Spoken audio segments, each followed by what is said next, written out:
Et la prochaine présentation sera réalisée par Christophe Blaireau, qui est le directeur de l'exploitation des voies navigables en Wallonie. Et je vais lui laisser le temps de venir pendant qu'on projette le film.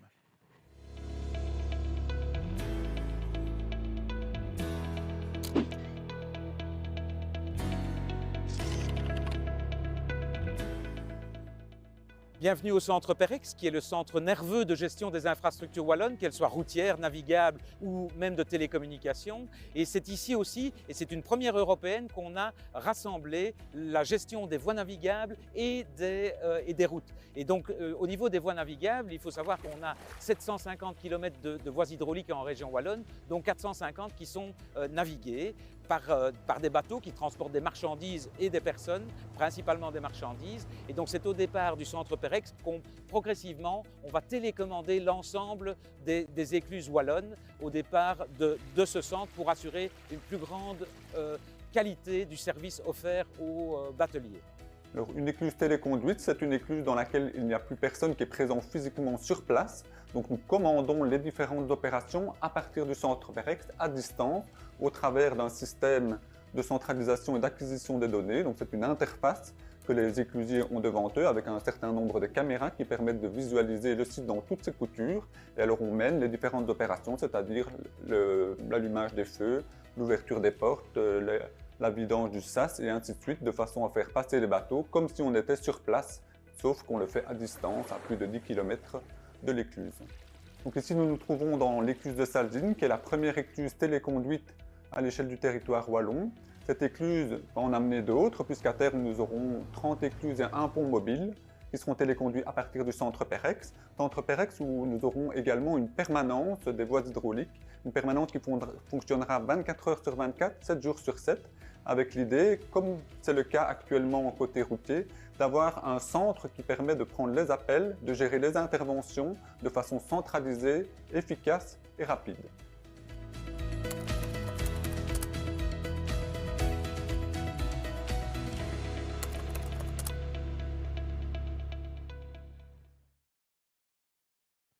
Voilà, petit avant-goût, et maintenant je vais passer la parole pour la suite à notre orateur, Christophe Blaireau, donc responsable de l'exploitation des voies navigables en Wallonie.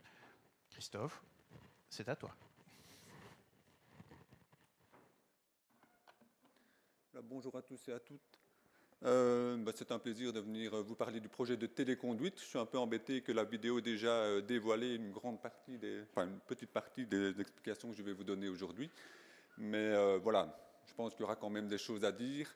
C'est vraiment le bon timing pour le faire. Pourquoi? Parce qu'on a vraiment cette année les premières étapes cruciales qui ont été franchies. C'est un projet qui est en cours depuis plusieurs années, mais c'est vraiment cette année qu'on commence à voir les effets bénéfiques, les premiers effets bénéfiques de cette téléconduite. Alors, je vais commencer par vous exposer très rapidement le programme. Donc, on va parler de la téléconduite des écluses. Alors, je le précise d'emblée, je ne parlerai que de ça. On aurait pu parler de la téléconduite des barrages, de la télégestion, de tout l'aspect maintenance qui est développé également à partir du centre PEREX. Aujourd'hui, on va se focaliser sur la gestion du trafic fluvial à partir du centre PEREX et on va le faire en 3 étapes. La première, on parlera des ambitions du projet, ce qu'on a envie de faire, ce qu'on fait déjà, ce qu'on va faire et jusqu'où on ira. On parlera des moyens qui sont mis en place pour y arriver. Et alors on terminera avec les effets attendus, puisque forcément, changer la manière de gérer les ouvrages de franchissement en Wallonie, il faut le faire si ça apportera quelque chose sur le long terme. Sinon, il n'y a pas besoin de changer les choses, autant rester avec le fonctionnement habituel, actuel qu'on a pour l'instant. Alors, je terminerai avec un bonus qui résumera une partie du propos que Dominique Simon vient d'avoir à l'instant. Ça n'a pas grand-chose avec la téléconduite, mais mes collègues de la direction du transport et de l'intermodalité des marchandises ont insisté pour que je fasse un peu le topo, de façon à vous donner certaines perspectives au niveau de l'évolution du réseau navigable. Ça va pour vous? Je vais embrayer tout de suite alors avec les ambitions. Alors l'idée, elle est assez simple, c'est vraiment d'évoluer d'une gestion locale des manœuvres des écluses, donc avec un éclusier qui est dans son poste de commande, qui voit arriver un bateau en amont, qui le fait franchir, et puis le bateau en aval arrive et il procède la manœuvre. Dans le meilleur des cas, il aura été prévenu par son collègue de l'écluse en amont et de l'écluse en aval pour anticiper l'arrivée du bateau. Mais donc on était jusqu'à présent dans une gestion vraiment très locale, comme vous le voyez au niveau des images là. L'idée est de centraliser en fait cette gestion des écluses, ou en tout cas pour une grande partie des écluses du réseau wallon, à partir du centre Pérex. Centre Pérex, vous allez, pour ceux qui retourneront en direction de Liège, lorsque vous traversez l'échangeur de Dossou, c'est le bâtiment qui se trouve sur votre droite. Le logo est marqué en grand, normalement vous ne pouvez pas le louper. Et donc dans ce centre Pérex, nous avons une salle d'exploitation qui a été installée et qui permet de téléconduire à distance plusieurs écluses à la fois avec une équipe réduite. D'accord ? Est-ce qu'on va téléconduire tous les ouvrages de franchissement, toutes les écluses du réseau wallon? La réponse est non. Vous le voyez ici sur la carte. L'idée est en tout cas de téléconduire une grande majorité des ouvrages de franchissement, en particulier ceux qui sont situés grosso modo entre Namur et Tournai. Il y a un choix délibéré qui a été fait de ne pas axer le projet sur les ouvrages de la région liégeoise, tout simplement pour la bonne et simple raison qu'on a un trafic qui est quand même assez important sur ces ouvrages-là, et que la plus-value que la téléconduite pouvait apporter, notamment au niveau organisationnel, pouvait plutôt s'exprimer sur des ouvrages sur lesquels on a un trafic plutôt moindre forcément, mais avec des périodes pendant lesquelles les agents sont mobilisés finalement pour attendre les bateaux et pas pour les faire passer. Donc ça, clairement, c'est plutôt la typologie du trafic qu'on a sur la Basse-Sambre, sur la Haute-Meuse, ainsi que sur les canaux de la région du centre. Est envisagé également dans ce projet de la téléconduite de la traversée de Tournai des écluses de Caen et d'Érine. Donc ça, vous voyez ici au niveau de la temporalité, donc on téléconduit déjà à l'heure actuelle l'ensemble de la Basse-Sambre. Et ça, on le fait depuis, pour l'ensemble de la Basse-Sambre, depuis le 1er janvier de cette année. On a d'abord commencé avec l'écluse de Saldine comme projet pilote.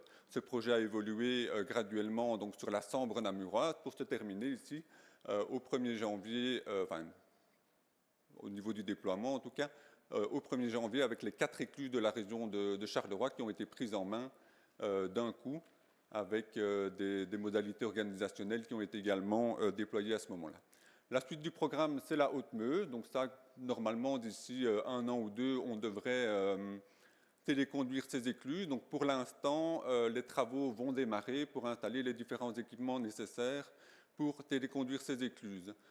Après, donc à partir de 2027, là, je suis volontairement plus flou dans l'échéancier. Pourquoi? Parce qu'on met à profit des opportunités qui se présentent de modernisation des ouvrages et puis il y a aussi toute une composante ressources humaines qu'il faut pouvoir anticiper, préparer les équipes au changement. Et donc ça, évidemment, ce sont des choses qui doivent encore se prévoir, se planifier. Mais le message qu'on fait passer à travers cette dia-là, c'est vraiment que le projet a démarré, qu'il commence à se matérialiser, et c'est le cas notamment sur la Basse-Sambre.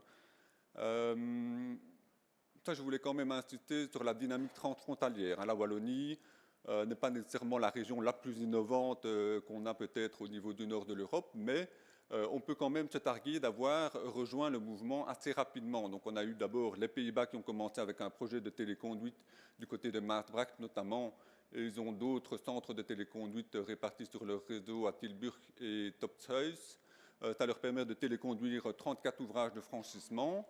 La Wallonie a embrayé le pas dès 2019, donc bien avant la Flandre et la France, par exemple, avec une ambition donc, de téléconduire 31 ouvrages à partir du centre Pérex situé à Dossou. Côté français, ils sont dans une ambition relativement, j'ai envie de dire, équivalente. Ils sont en train de téléconduire 7 ouvrages sur les 17 qui sont prévus au programme, et ils le font à partir de 2 centres, un centre principal à Valenciennes et un secondaire, c'est l'inverse, un centre principal à Oisy et le centre secondaire de plus petite taille à Valenciennes. Et alors nos collègues flamands, eux, ont des ambitions qui dépassent largement celles que je viens d'énumérer, puisqu'il s'agit de téléconduire à l'horizon 2032, si je ne me trompe pas, 240 ouvrages de franchissement, donc 110 écluses et 130 ponts mobiles. Voilà, la réalité de terrain est un peu différente par rapport à la nôtre.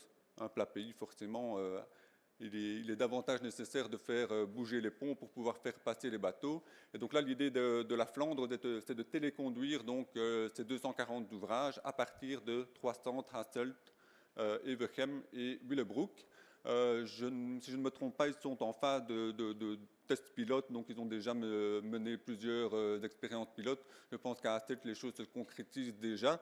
Mais voilà, ça fait toujours plaisir de savoir que pour une fois, la Wallonie était en avance, on va dire, sur nos collègues flamands qui, en général, ont souvent une bataille d'avance. Alors, je m'en voudrais de ne pas mentionner le port de Bruxelles, qui, lui, est en réflexion, puisque forcément inspiré par ses voisins. Ils veulent également développer un projet de téléconduite de leur côté, mais ils sont plutôt au stade des études, de la réflexion, donc on peut imaginer que dans les prochaines années, on verra également une téléconduite se déployer du côté bruxellois. J'embraye maintenant avec les conditions, donc je vais commencer par détailler très brièvement, je ne rentre pas dans les détails parce que je ne suis vraiment pas la personne la plus adéquate pour ça, pour les aspects techniques. J'ai dans la salle des collègues qui sont bien plus calés que moi pour vous expliquer, vous détailler éventuellement ce qui est mis en place sur les écluses pour pouvoir les téléconduire.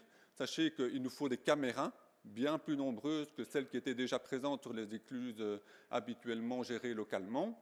Donc grosso modo, ça va de 15 à 16 caméras par écluse, des caméras haute définition qui nous permettent dans certains cas de les orienter pour pouvoir cibler, zoomer, visualiser les transstations, les passages des bateaux dans tous les détails, vérifier l'amarrage, éventuellement surveiller aussi le périmètre pour s'assurer que tout fonctionne bien. S'il y a un problème technique, on peut aller vérifier s'il y a eu une avarie, un contact avec un bateau, retourner dans le temps, etc., etc.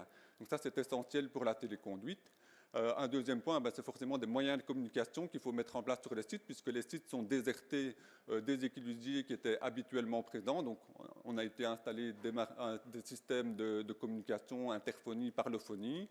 Maintenant, il a fallu également prévoir des solutions pour rapatrier les appels mariphones, tout simplement pour pouvoir garder le contact avec les bateliers, et lorsqu'ils s'annoncent au voyage, ils le font comme d'habitude, sauf que le signal est réceptionné à Pérex pour pouvoir les accueillir dans de bonnes conditions.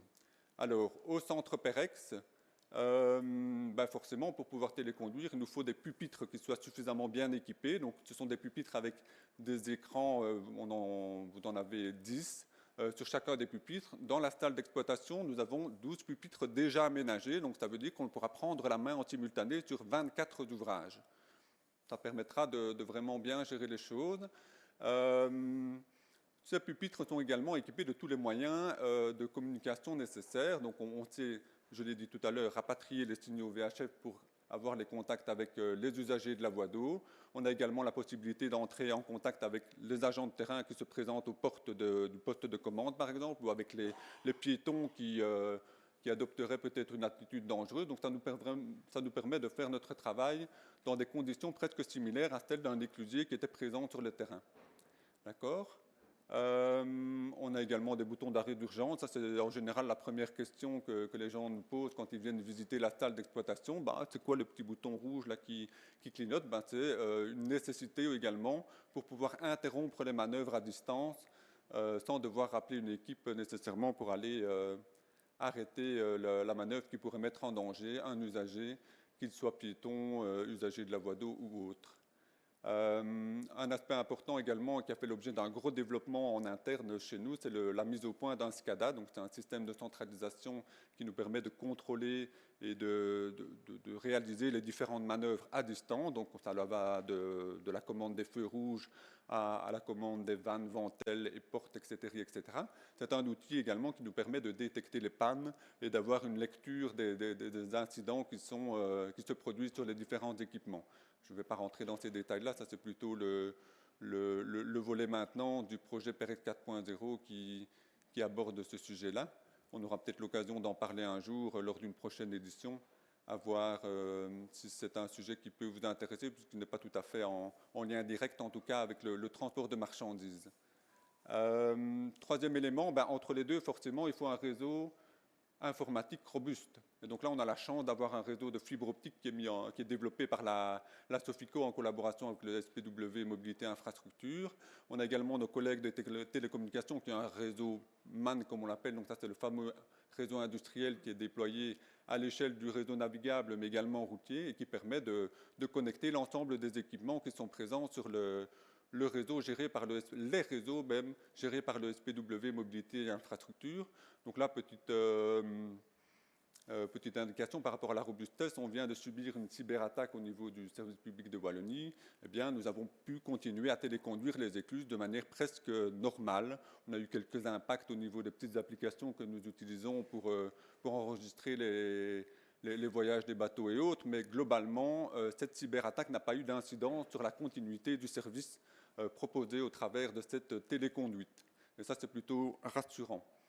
Ce qui ne nous empêche pas de quand même revérifier les choses et de faire en sorte que ce système soit encore plus robuste en prenant des initiatives complémentaires qui nous permettront vraiment d'être à l'abri ou en tout cas d'être encore plus protégés par rapport à ce risque qui se présente de plus en plus à l'échelle européenne, dans le contexte international. Alors, je voulais faire le point sur l'implication des différents services au sein du service public de Wallonie, d'une part parce que c'est vraiment un projet transversal et parce que ça va me permettre aussi de saluer le travail qui est réalisé par mes collègues, sachant que l'exploitation des voies navigables, finalement, c'est un peu le client final de la téléconduite. Nous, on attend que les collègues travaillent pour pouvoir téléconduire les écluses. Et donc, il y a tout un travail qui est fait en amont, qui est super important. Et voilà, c'était l'occasion de saluer ce travail, notamment de la direction de l'appui à la maintenance et à l'exploitation des voies hydrauliques, qui a pris en charge le volet plutôt modernisation automate, caméra et communication, notamment les transmissions des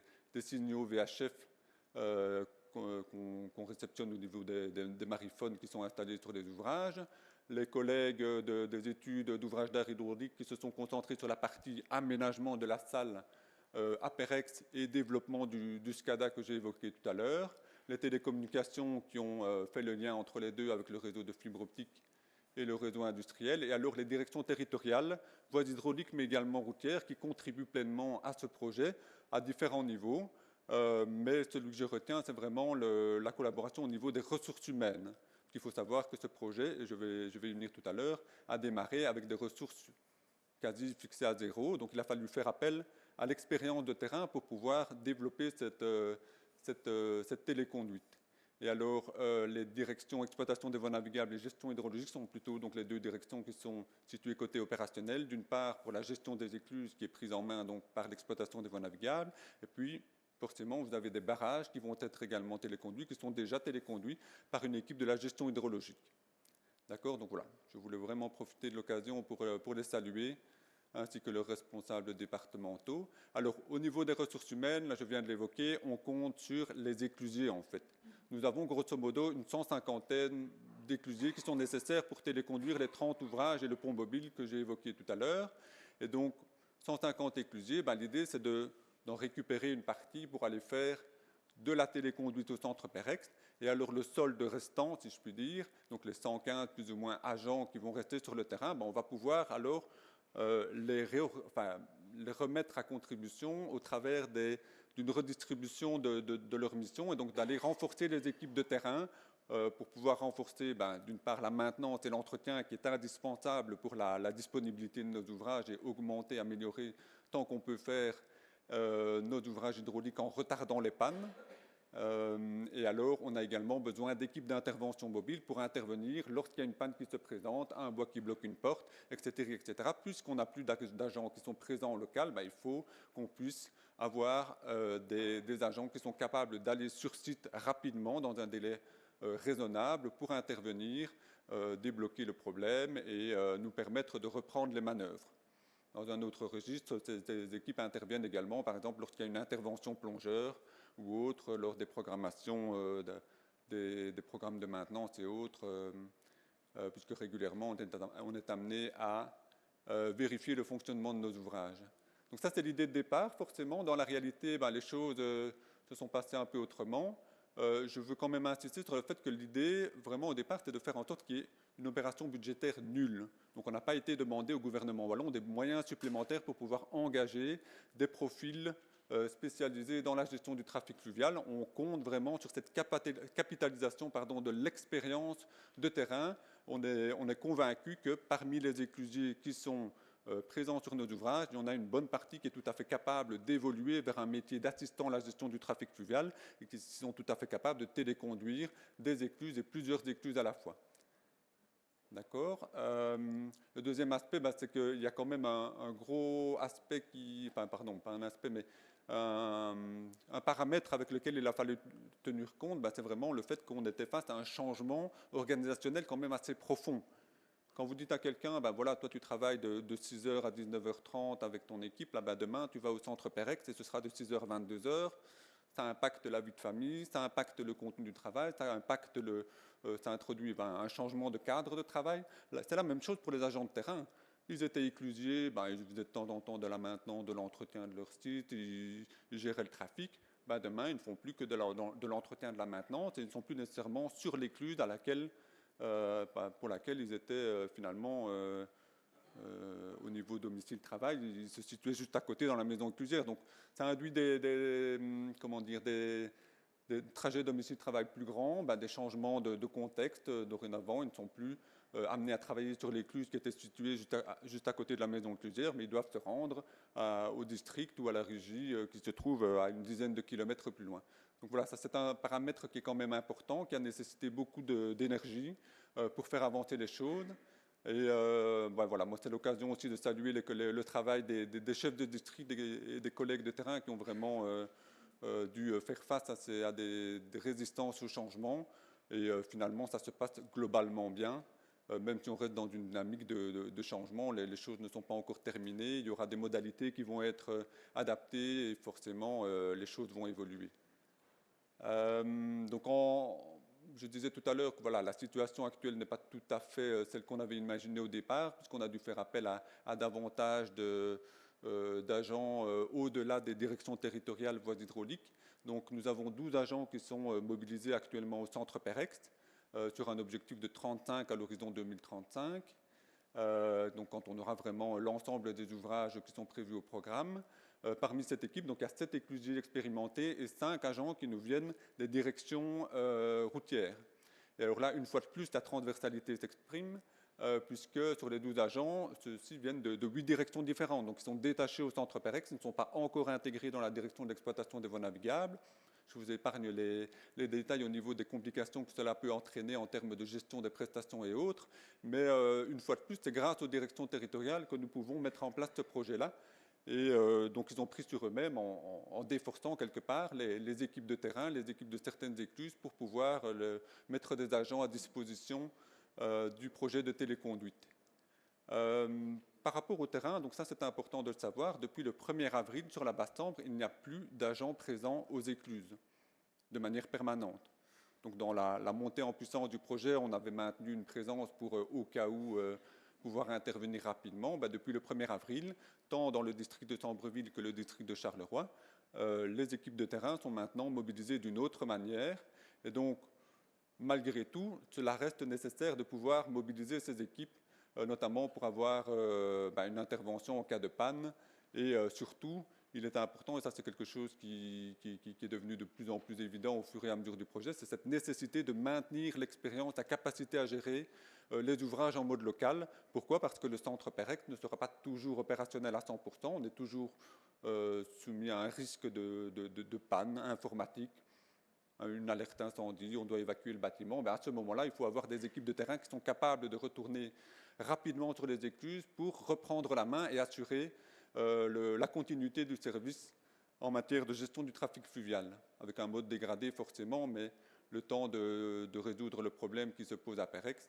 En général, voilà, ça permet de faire passer les bateaux, en tout cas qui étaient déjà présents dans les sas, et de ne pas avoir de ralentissement par rapport à cette gestion du trafic fluvial. Alors les effets attendus de ce projet, certains effets se sont déjà manifestés, il y en a d'autres qui vont venir avec le temps.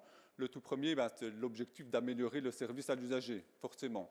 Et l'idée, c'est d'avoir au centre Perex une spécialisation dans la manière de gérer le trafic fluvial, notamment au travers d'une formation accrue que l'on va pouvoir mettre en place et plus facilement en place, puisqu'on aura un effectif plus réduit que celui qui est actuellement mis en place sur les 30 ouvrages. Donc on va pouvoir, par exemple, améliorer la connaissance des langues pour faciliter le contact avec les usagers néerlandophones, anglophones, allemands ou autres. On va pouvoir aussi davantage mettre l'accent sur la prévention des risques, l'amarrage, faire en sorte que l'amarrage soit appliqué de manière cohérente à l'échelle des ouvrages téléconduits. Ici, j'ai parfois l'impression que d'une écluse à l'autre, d'un agent à l'autre, ce n'est pas toujours la même vérification qui est faite. Donc là, il y a un accent davantage qui pourrait être mis en place à ce niveau-là.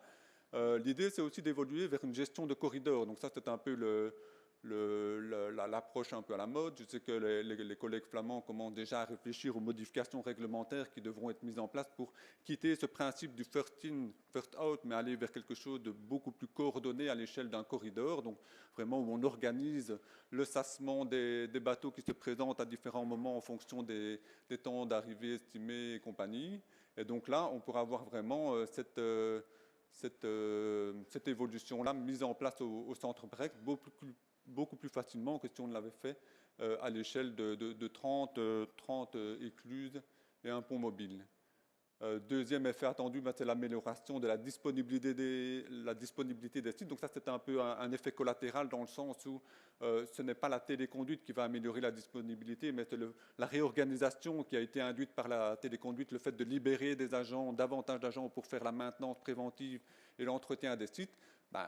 Normalement, ça devrait améliorer la situation et réduire le nombre de pannes qui auraient pu être évitées si on n'avait pas fait ces entretiens plus intensifs, plus réguliers, plus systématiques également.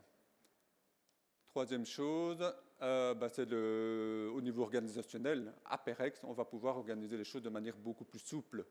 Vous avez un agent qui tombe malade sur un ouvrage où les effectifs sont réduits pour des raisons X ou Y, ça peut compliquer la donne et induire des fermetures ou des réductions d'horaires de l'ouvrage concerné. Ici, à Perex, on va pouvoir mutualiser les choses avec 35 collaborateurs qui seront présents.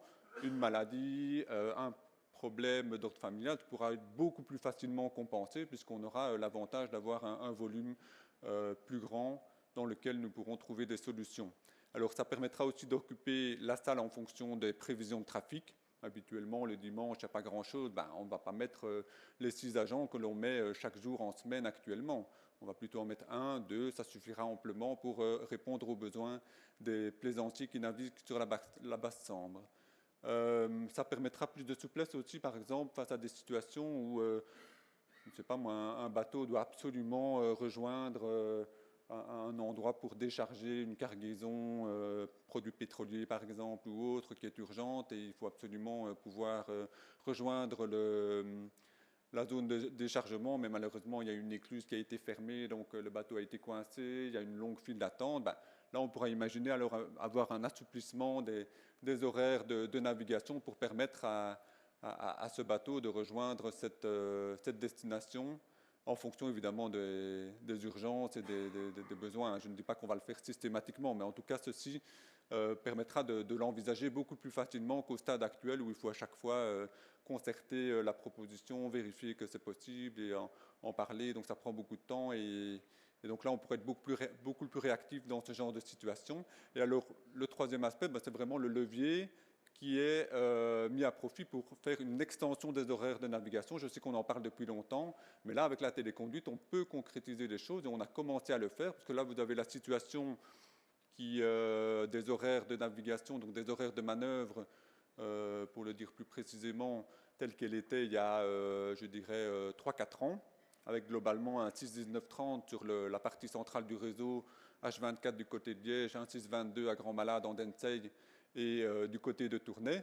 Avec la téléconduite, on a pu faire une extension 6-22 assez rapidement sur l'ensemble de la Basse-Sambre, au fur et à mesure de l'évolution du projet, évidemment. La téléconduite va nous permettre d'envisager des évolutions à d'autres endroits du réseau, alors pas nécessairement en lien avec la téléconduite, mais je l'ai évoqué tout à l'heure, la prochaine étape, ce sera la Haute-Meuse. Donc là, logiquement, c'est la Haute-Meuse qui évoluera sans doute plus rapidement que le reste du réseau vers un horaire 6-22.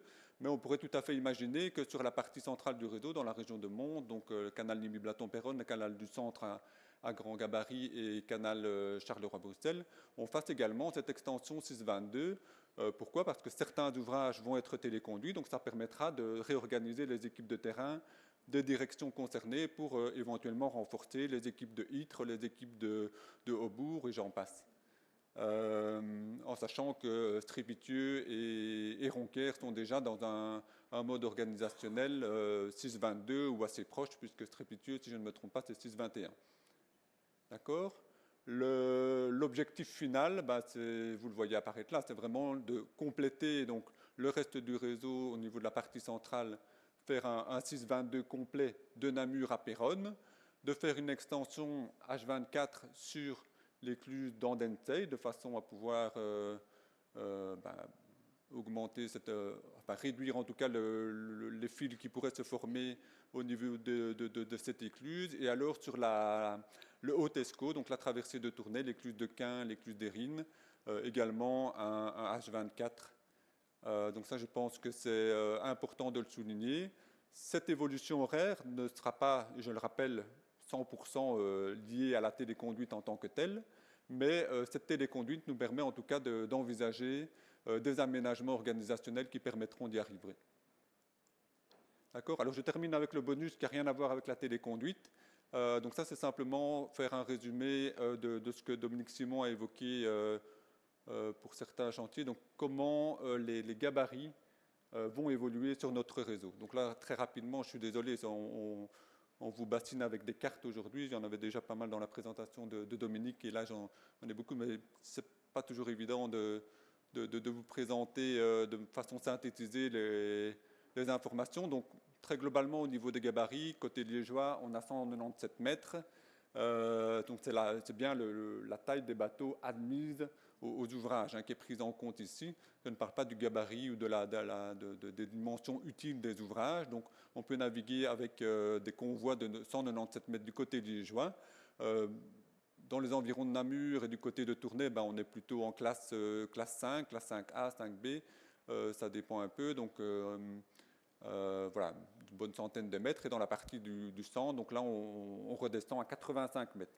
Alors, Dominique Simon vous l'a évoqué tout à l'heure. Le premier changement, ou un des changements en tout cas, qui va s'opérer dans les prochaines années, c'est le tirant d'air sur le canal Albert.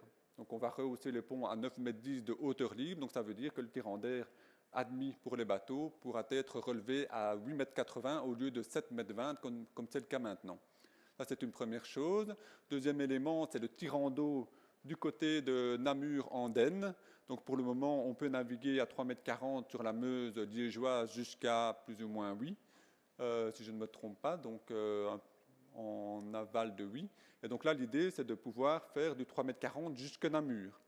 Et ça, c'est quelque chose qui va pouvoir se concrétiser normalement dans les prochains mois. On a fait les travaux de dragage, il reste des travaux de vérification pour s'assurer que les quelques hauts fonds qui sont encore détectés ne sont pas des enrochements qui nécessiteraient des travaux complémentaires. Donc, on espère pouvoir faire évoluer les choses ici dans les prochaines semaines, prochains mois. Aux dernières nouvelles, c'était vraiment quelques vérifications de plongeurs qui devaient être faites du côté de Huy, notamment au niveau du pont Roi-Baudouin et du côté de Namur à hauteur du viaduc de B.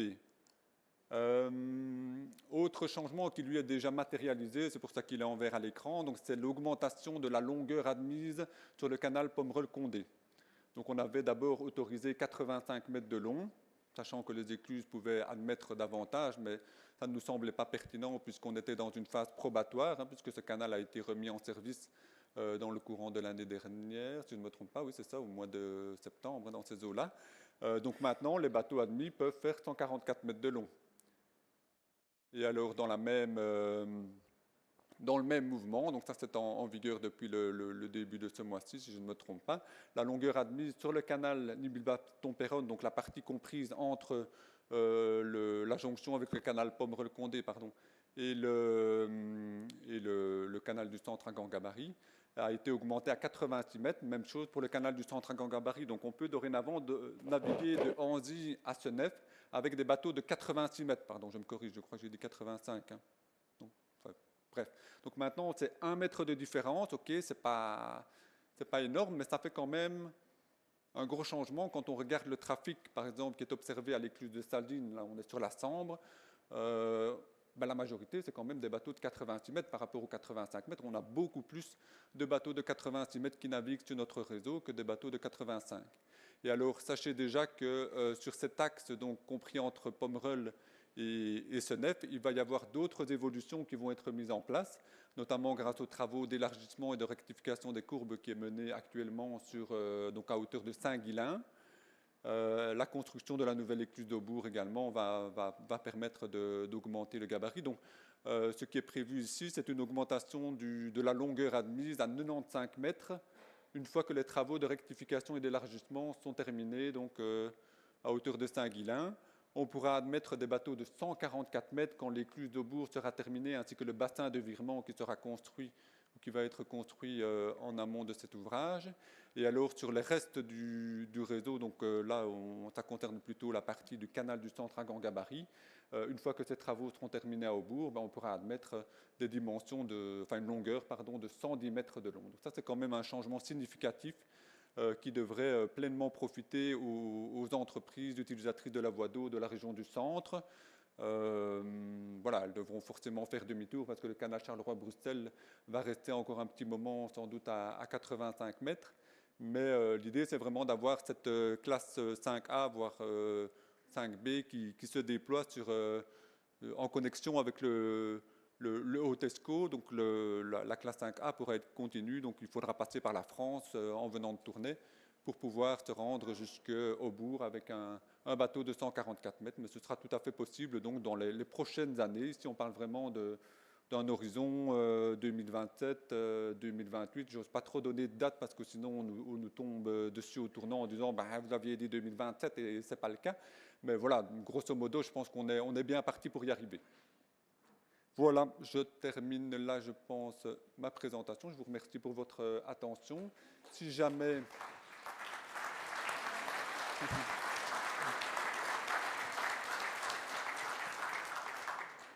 Voilà, je voulais également clôturer en vous proposant, si jamais vous étiez intéressé par voir l'envers du décor au centre Perex, n'hésitez pas à prendre contact avec nous pour qu'on organise ça, une visite de terrain, éventuellement avec une réunion préalable.